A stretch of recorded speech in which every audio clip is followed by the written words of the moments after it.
An awesome, drizzly, cold, gray day in Northwest Montana here.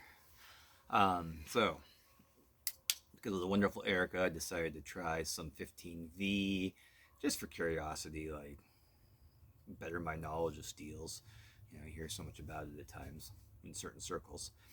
I always like to compare, so I'm like, all right, well, the only thing I can compare it to is a bug out that has like similar blade, like pretty much the same blade shape. Um, and it's S30V. So obviously 15V has a lot more V going on, a lot more vanadium. It's a cut a lot longer, an abrasive rope, things like that, right? Cardboard, it's gonna cut a lot more than the S30V. What I was more curious about with steel is the edge stability.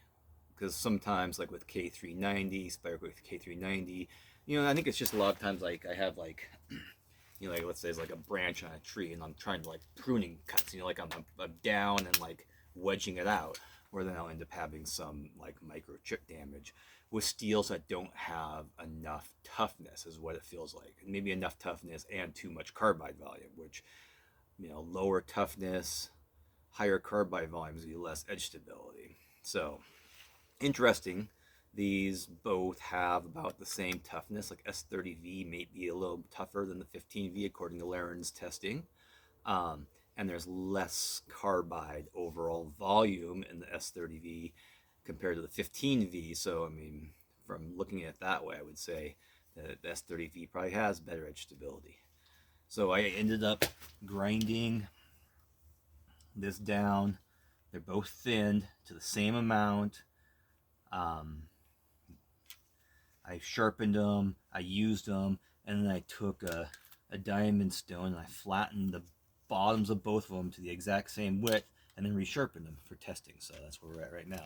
And when I'm doing when I first the factory edge, I was just doing, just I'd say these are relatively easy feather stick type, not even feather sticks, but just shavings.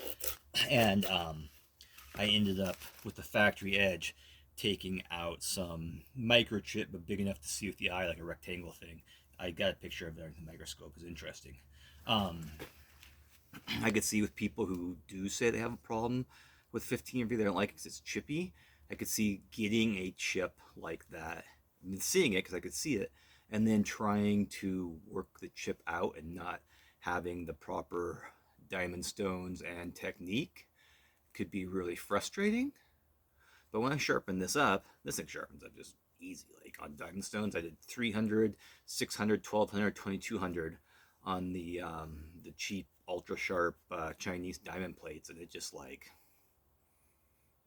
sharpened up so nicely. So these both have the same edge, and underneath like 100, all my microscope goes to 100 by looking at them. They both have the same smooth edge on both of them, so they're pretty identical right now.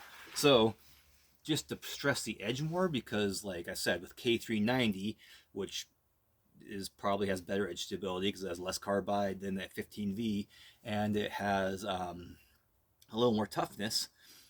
Um, I've had damage before, like down in the garden, just doing, or like woody shrubs, like just that type of scoop cut into them.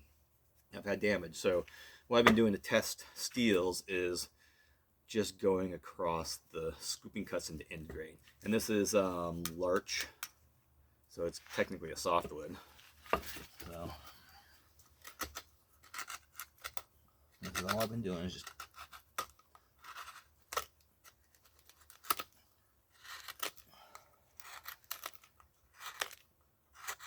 do like 10 aside. It's actually kind of hard to mimic them because the blades are a little bit different in shape, but I'll do this a few more sets of these. I'll probably do